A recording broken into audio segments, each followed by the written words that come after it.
Subscribe now and click on the bell icon to never miss learning from Vedantu.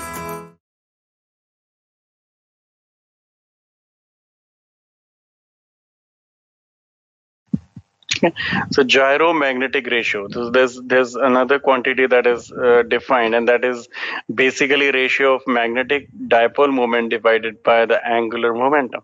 So that is simply EVR by 2 divided by angular momentum, which is MVR, right? So few things will cross out here. VR crosses out. So this turns out to be E divided by 2M. Clear? Is this all clear to everybody? Nobody is speaking, so I do not know.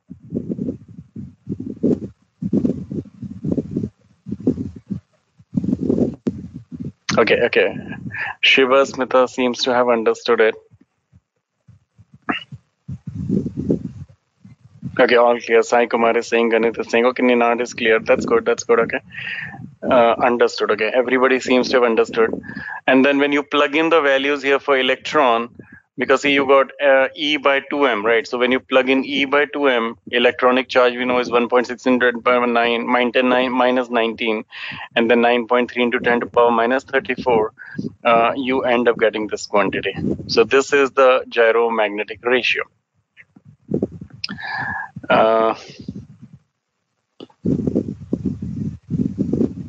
Okay, so let's briefly understand everything. This is all that you have studied today.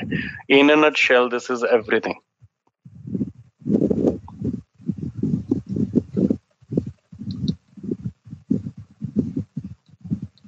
Okay.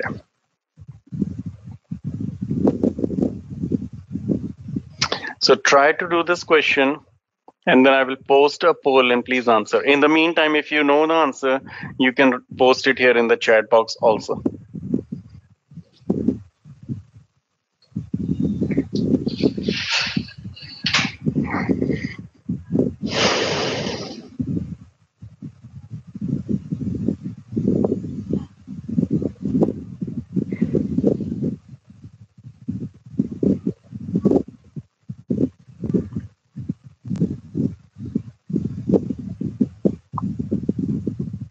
Everybody actually is getting different answers. Monisha, thank you for answering, by the way. Thank you for that.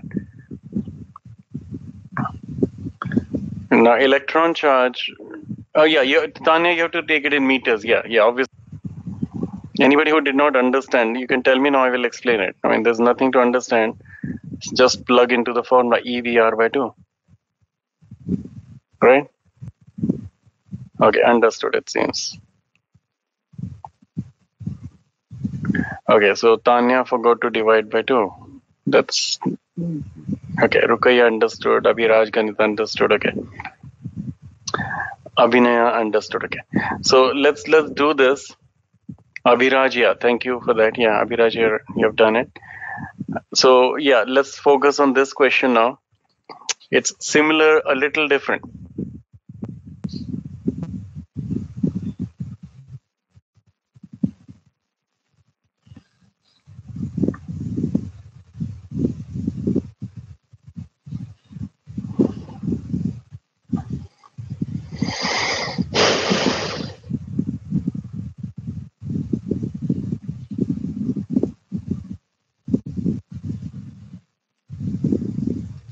Anybody who got the answer? Or do you know what to do here, Fitzroy?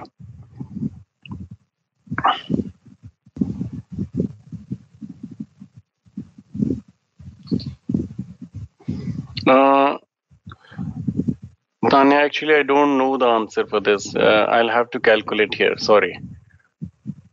Okay, so I'm looking at people trying to figure out the approach here because the frequency is given. What would you do with the frequency?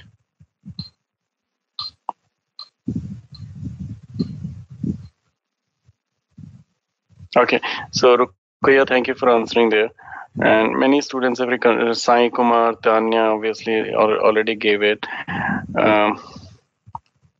So let's look at this. So magnetic moment is EVR by 2, right? I'm given the frequency. So how is velocity related to frequency. So you know the frequency, somehow link this with this. Velocity is you take distance by time. So if frequency is f, haven't you done these many revolutions in 1 second? Like f revolutions in 1 second. Every time you do that, you have covered 2 pi r. So velocity is 2 pi rf. Right. So you can plug it in here. So is equal to E into 2 pi rf r over 2. So that gives you, this cancels out, E pi times E r square f. That is all. But and then you plug it in here. You can get a printed version here. Right, so it's coming as like, I'm really glad Rukaiya gave exactly same thing. 9.5 she said, but this is 9.6, very close to that, right? Manjushri, please look at one of the conversions you have not done properly, but your answer is in the same thing. Sai Kumar gave the answer as 9.6 into 10 to the power minus 40. So Tanya, where did you go wrong here? Tanya, what was the mistake that you made in this? And anybody else who got same answer here, or did you have any doubt now? Do you have any confusions? Calculation error, okay. Yeah, as long as at least you've understood the approach here, calculation we can improve on. Anybody who did not understand, I'm giving you opportunity again and again to ask doubts. Now this one also I expect 100% results as correct, please. Look at the options now, please. And then I will post a poll in 10 seconds. Yes, Tanya, you're right.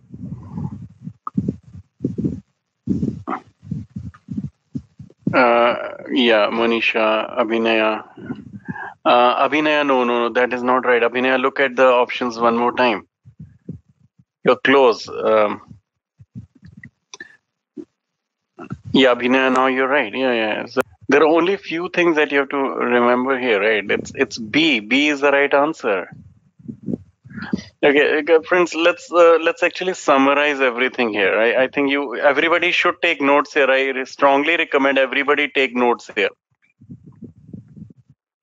Okay, so start by writing that there is a magnet here with M and minus M, and the length is 2L. So first thing is magnetic moment, dipole moment is M multiplied by 2L. Please note this down, everybody. Note this down. So the next thing that we studied here was this.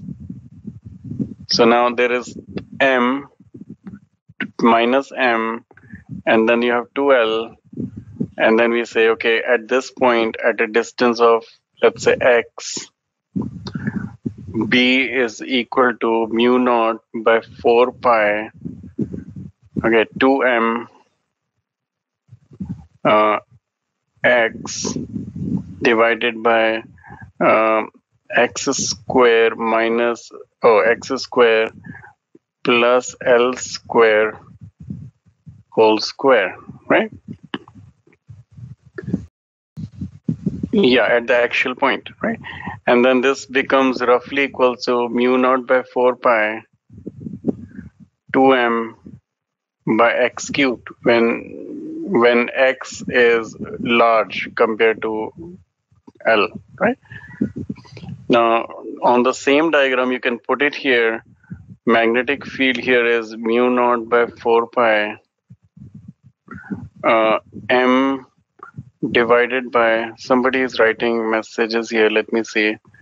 Yeah, Ninad, you're right? So X square minus L square to the power 3 by 2, that roughly becomes mu naught by 4 pi times M divided by X cubed, right? So these are the three things you write. And then we'll go to next page and see what else to write.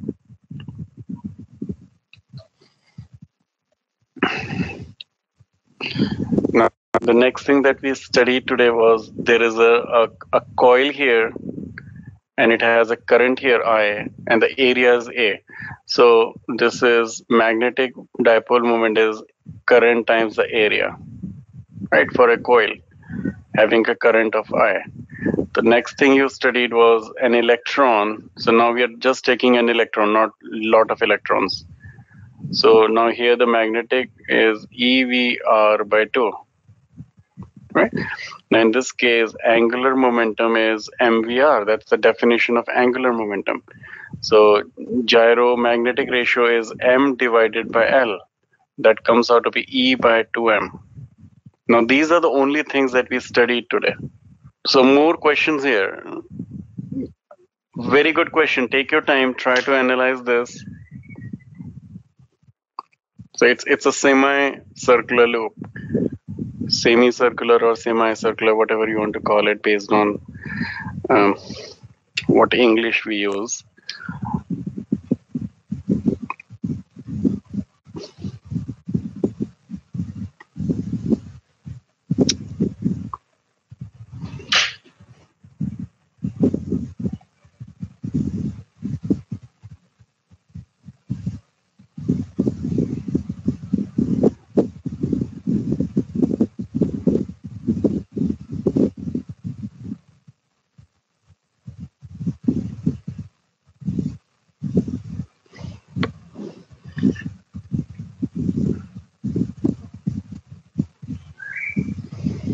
Yeah, please work on this. This is a very good question, please. Okay, let's see A, B, C, or D. Which one is the right answer?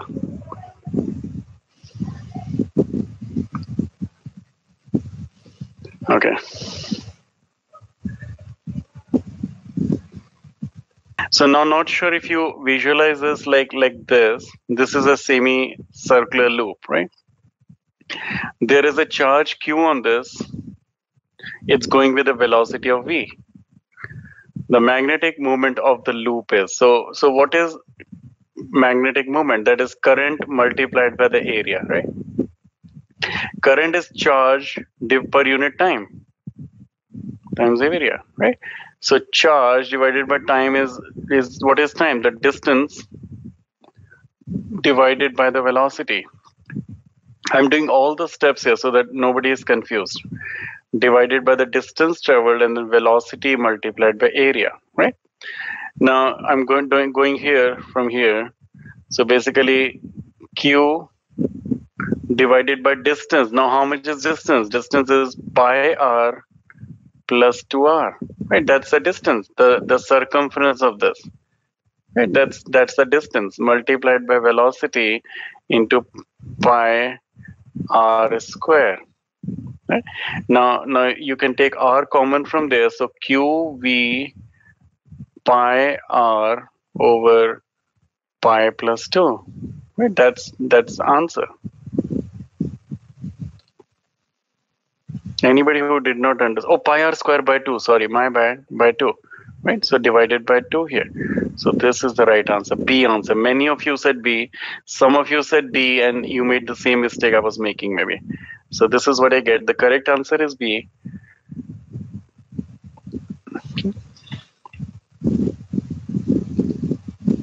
Okay. Now anybody who did not understand this, please tell me immediately. I'm going to next slide now.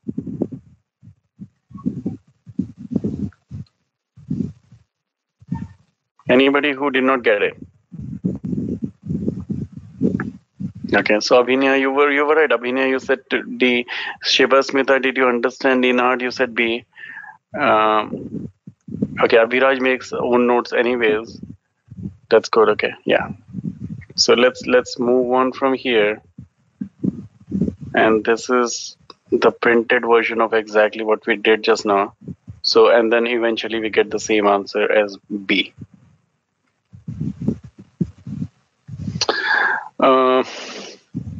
Yes. Now this one is very easy calculations. You should not be making calculation mistakes here because this calculation here are very, very easy. I'm giving you time to work on this.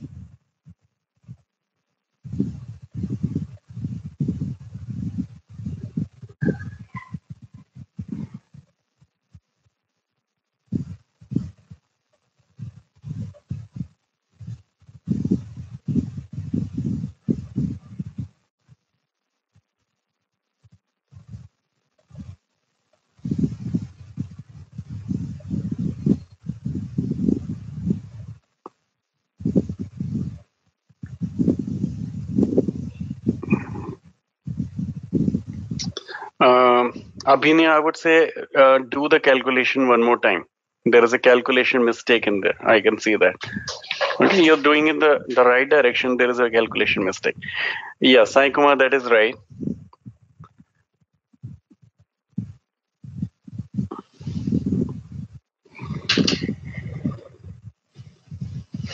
Yeah, yeah. So many students, Rukaya, you're right. Tanya Jindal, fine, perfect. Yeah, Abhiraj, you're right.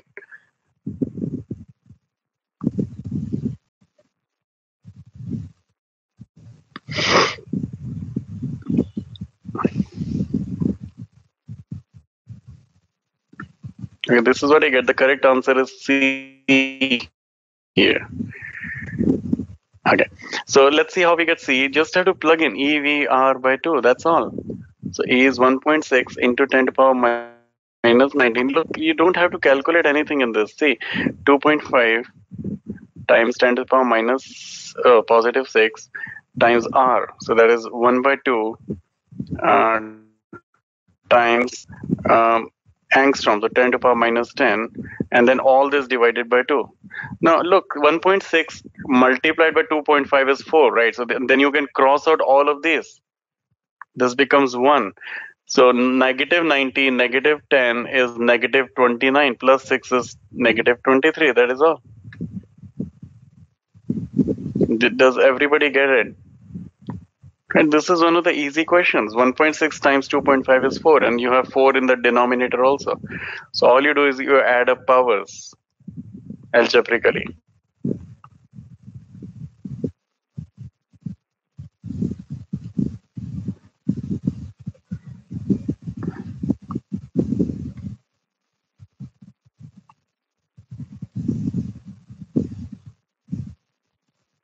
Okay, now that completes the next portion of this. Now we are going to the new terms like relative permittivity, susceptibility, and all that. I'm going to give you 1 minute to analyze everything that we studied on this slide. Anything that is not clear, because now we are ending this section, we're going to learn something different now. Anything that is not clear here or here, please ask me.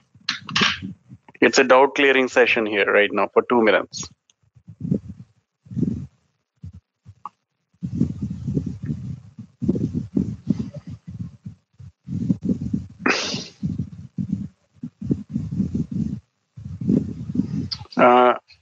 L is equal to MVR. So somebody here is saying, explain L is equal to MVR. MVR, so I'll do it one more time. So let's say there is a body with mass M, it's moving with a velocity of V, right? That there is a there's a linear momentum of MV, that there's a quantity which is defined as this. Now there's another quantity that is defined as angular momentum. Angular momentum is MVR. So angular momentum of this body about this point is MVR, right? So let's say there is a body which is going in a circle with a velocity of v and the mass is m. So we take the perpendicular distance, but the perpendicular distance here is the radius of the circle, and that is why when this body with mass m goes with the velocity v along a circle of radius r, its angular momentum is mvr. Is that clear now? Yeah, that is angular momentum that you might have studied in 11th, and we are revising it now actually. Okay, so can I move on now from all this study? Okay, so relative permeability. So what is permeability? What is permittivity? And let's see briefly.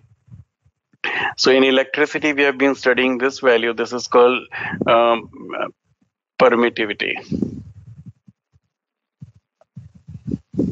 In magnetism, there is a similar kind of thing which is called permeability. Now, in short, what these are not merely constants. They have to have some physical significance in there, right? So when you say pi is equal to 3.14 and so forth, what is pi? It's not just purely a number. It has some physical significance in the sense that you take any circle, right? You take the circumference of that.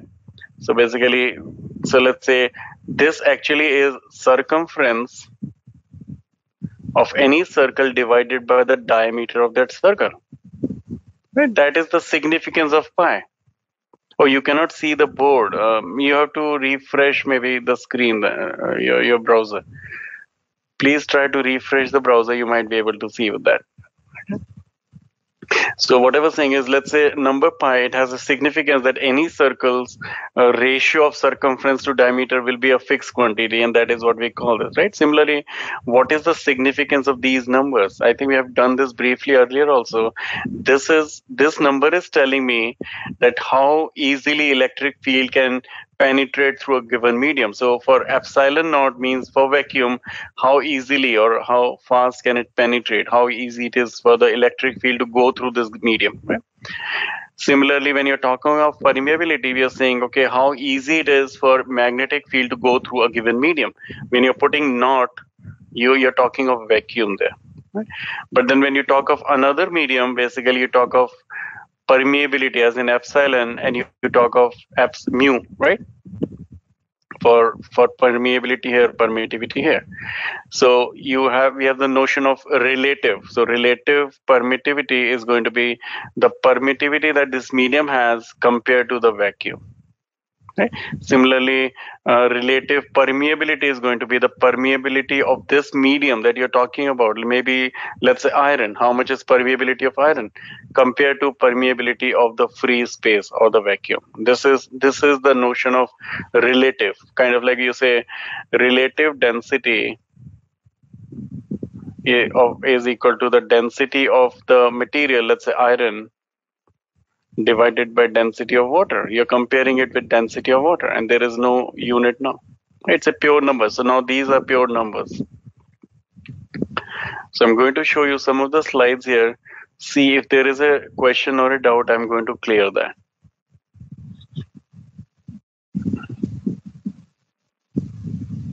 Yeah, Biraj, you're right, like specific gravity.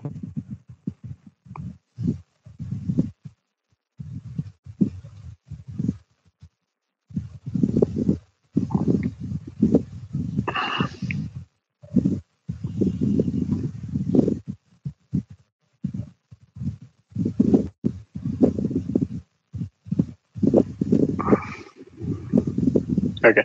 Anybody who did not understand, I'm going to another term now.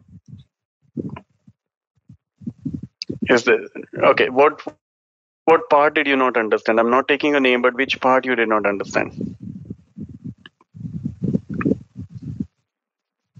Which part is unclear? Which formula? You're just writing formula. Which formula? This formula? This is the definition of relative permeability. We are saying permeability of something is permeable. So let's say permeability of take anything like permeability of, let's say, wood divided by permeability of vacuum. It's the definition, right? So there is. Do you understand now, right? So you have the permeability of something divided by permeability of vacuum, that is relative. So things like, let's take example, maybe then it will be clear more. So let's say relative permeability of some material is given as 3, right? So then 3 is equal to permeability of that material divided by 8.85 into 10 to the power minus 12. So that material has permeability of 3 times 8.85 times 10 to the power minus 12. So instead of giving this number, we are saying, okay, the relative value is 3. If required, you can calculate it. Yeah, you're right. And when you said like epsilon naught and epsilon electrostatics, exactly same thing. And these things are related. I told you earlier also. So velocity of electromagnetic radiations is given by this. These are related. We covered this in the previous class, and we'll cover this in detail few months from now. So velocity of light in vacuum is going to be given as mu naught epsilon naught, because now you take the vacuum values, and this gives you 3 times 10 to the power 8 meters per second. But then if you have to find for water, you plug in permeability of water, permittivity of water, and you get the speed of light in water. You put it in glass. These values for glass will be 2 times 10 to the power 8, right? Okay. Magnetic intensities. Now here we will cover a couple of things together. So read this kind of scenario or statement here.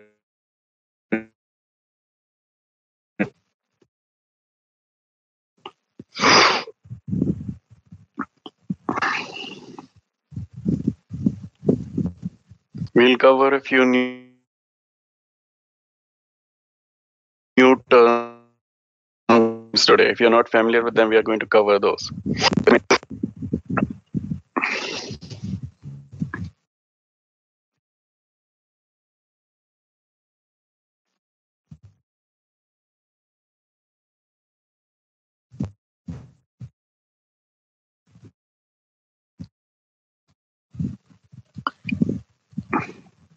Response there. Am I audible?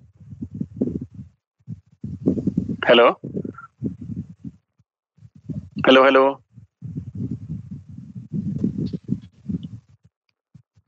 Okay, so second point is a bit awkward. So what is awkward about it? I'm taking Abhiraj your name because your point is right, good. What do you mean by it's awkward? Oh, you mean grammatically or in like science wise? Like grammatically it's wrong, I guess that, but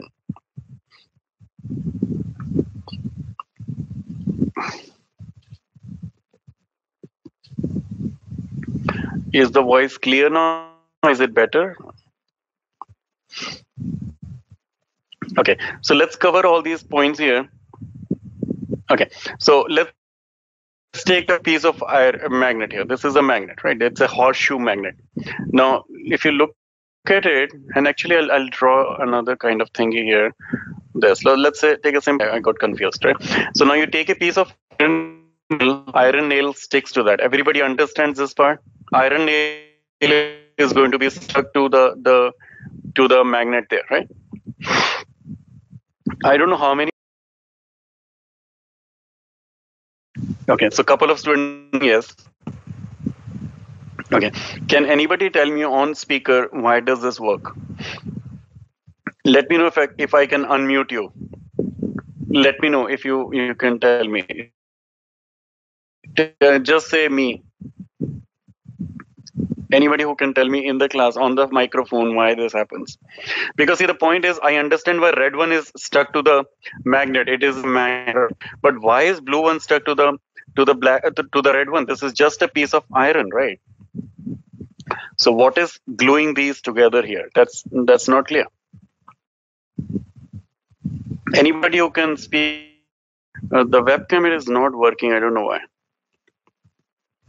So forget the webcam for now. That's fine. I still look same, but let's say this is North Pole and this is South Pole. It is induced. Like remember how I was saying, a piece of iron has all those domains aligned in random directions. So as soon as you do this, you're actually aligning those domains here. Does that make sense? So temporarily, this nail has become a magnet. And so has the other nail also. This becomes North Pole, this becomes South Pole, this becomes North Pole, this becomes South Pole, this becomes North Pole, this has become South Pole. This is very similar to what you have in the case of electric field. So let's say, remember the capacitor, there was a positive plate here and there was a negative plate here.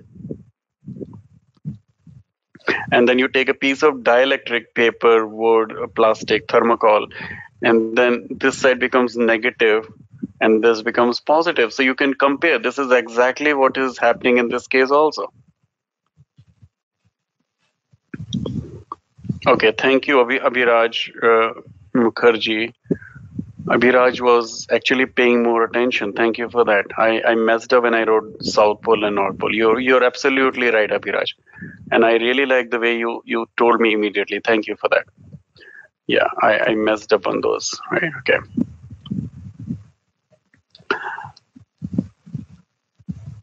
Okay. Clear now? Everything is all right? Right. So what happens here is that these become temporarily magnet, and this is what this is talking about. Are the nails magnet? I mean, obviously, grammatically, this sentence is wrong. Forget that. But the point is, why are they sticking? Like, why are the lower ones sticking to the top one? Because it has temporarily become a magnet. Now, is it clear? Hello, is it clear now? I'm visible also, I guess. Is this clear? Okay. Okay. So few terms that we are going to study here is they become can it be made permanent? So Abhira says, can this iron nail be made permanent? Yeah, you can do that. So let's say you have a tiny piece of I don't know, I don't have it. Let's say you have a nail, or maybe I'll draw it here. So let's say you had a nail here, right? And then, and don't take a nail. Nail is too thick. Take a piece of maybe an awl pin, right? Tiny pin, or maybe a needle will do. An iron needle will do. So this is North Pole, this is South Pole. You keep rubbing on it. So you rub it from here to here in this direction, and then take it away. And then come back and rub it again, and then take it away. So what you're doing is, let me see, webcam is visible. You're rubbing it here. So let's say this was a nail and this was a magnet. Rub it here like this, take it away. Keep doing it, maybe 50, 60 times you do that, this will become a permanent magnet. Okay. A very, very weak one, but still it will be a magnet. Okay. So that's what we are talking about. So now we are saying, okay, there are few things. Well, first of all, there was a magnet here, and it had some capability to magnetize things, right? How much it is capable to magnetize things about it. So that is called the magnetic intensity. How effectively it can magnetize things. Okay, we will study in detail, but I'm just trying to summarize here. But then there was a piece of iron here. Now, how easily can it magnetize? Right? How much of, so in other words, this was the ability of the ability, right? Ability of the magnetic field to magnetize the things. So this is the ability of it, right? It's not the strength of the magnet, because it also depends on the material around it, medium around it also, right? Yeah, it's kind of related to both, as you're saying, strength of the magnet and the medium around it. Now, this is the ability of how much it can magnetize. But then there is another thing, how much of the iron is magnetized, as in how much is the magnetic strength per unit volume of the iron here. That is called the magnetization. How much has happened here? It is given by M. So then there's another quantity which is susceptibility. We'll cover everything. I'm just giving you a brief summary here. Susceptibility is how much of magnetization happened per unit of the ability of doing that. So per unit of field strength or the magnetic intensity there, how much of magnetization happened. I will revise this one more time. So there is some kind of magnetic intensity there. So let's write H and call it magnetic intensity that has the capability to magnetize things. And then there is a piece of iron here. It gets magnetized. So we are saying how much of magnetization has happened, right? That is equal to the pole strength or the magnetic moment, not the pole strength, magnetic moment, dipole moment per unit volume. Per unit volume, how much of it, how much magnetization has it acquired? Okay. And then you have a quantity called susceptibility. So this is called the susceptibility. And this is actually defined as how much of magnetization actually happened per unit of 1 unit of magnetic intensity. Okay. So let's go through the slides here and we'll understand more maybe through those. So for the first thing was this magnetic intensity, like how much of it capability it has to magnetize things around it, right? So if you look at a solenoid, we covered this scenario, magnetic field is mu naught times Ni, right? So this quantity actually is the magnetic intensity. Right. So as I said, magnetic intensity is how much of strength it has, and then you combine with this, that gives you the magnetic field around it. So magnetic field, if there was another material around it, would be mu r mu o times h, right? So that kind of notion, like anybody who did not understand, that Abhinaya seems to have understood. Anybody who did not understand, please tell me.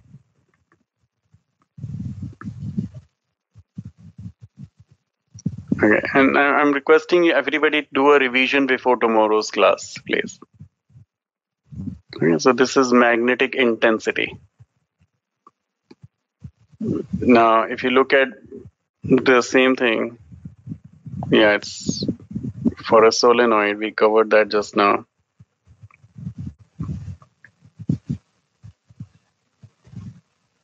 Just showing you the same thing that we summarized earlier. This is in more number of slides, but we have already covered all of it.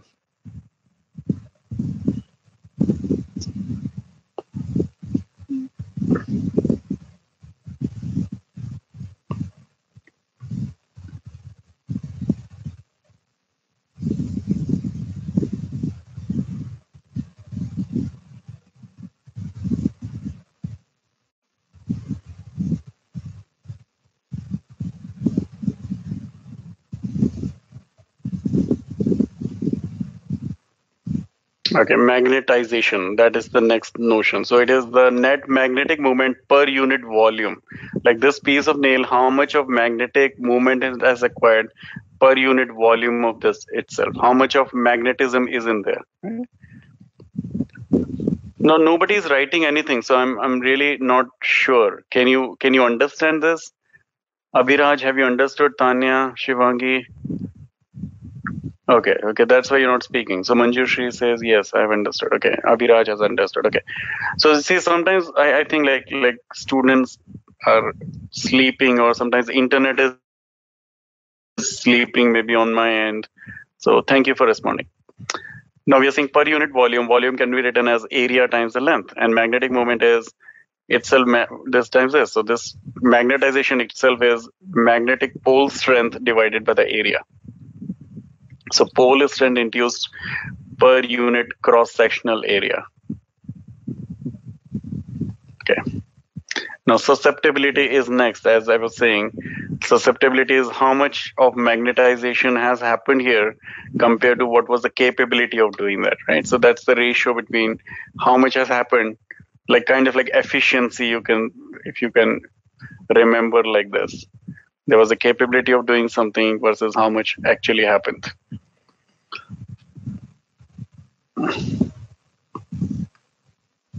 Any questions so far? We are going to end the class now in 2-3 minutes. Anything that is not clear? Okay. Now when the magnetization happens here, it itself will create its own magnetic field intensity, right? So think about, there was a magnetic field here that has the capability of making this a magnet, but when this becomes a magnet, it itself creates its own magnetic field due to that, right? So this is the next part, or the last part. Magnetic induction due to magnetization. When magnetization happened on this piece of iron, what happens to the field? So there is another field that is created, right? So, and the net magnetic field in the area will be this. So let me actually cover that in this sense. So there was a magnetic field here, which was actually equal to mu naught times this, right? But then you have this, and it has some magnetization in there, right? That's the thing they're using, right? So there is some magnetization in there, and that creates another magnetic field, obviously in a different direction, because of the kind of like, it is very similar to dielectric field in the other direction. So then you have the net magnetic field is the magnetic field that was originally in there plus the magnetic field because of the magnetization that happened. And this is going to be a vector addition. You can't just add them. Is it all clear? Everything is clear? Can we end the class then? Okay, Tanya says yes. Okay. So then tomorrow, please come prepared. We will continue with this. So to be the best, you must be able to handle the worst. I mean, obviously, it makes sense here. You should be able to handle worst. You can't just expect things to be bed of roses, right? You have to struggle. Right? So I'm just staying here for another couple minutes, looking at if anybody has doubts. Otherwise, I'm going to end the class. Whoever wants to leave can leave. Good night.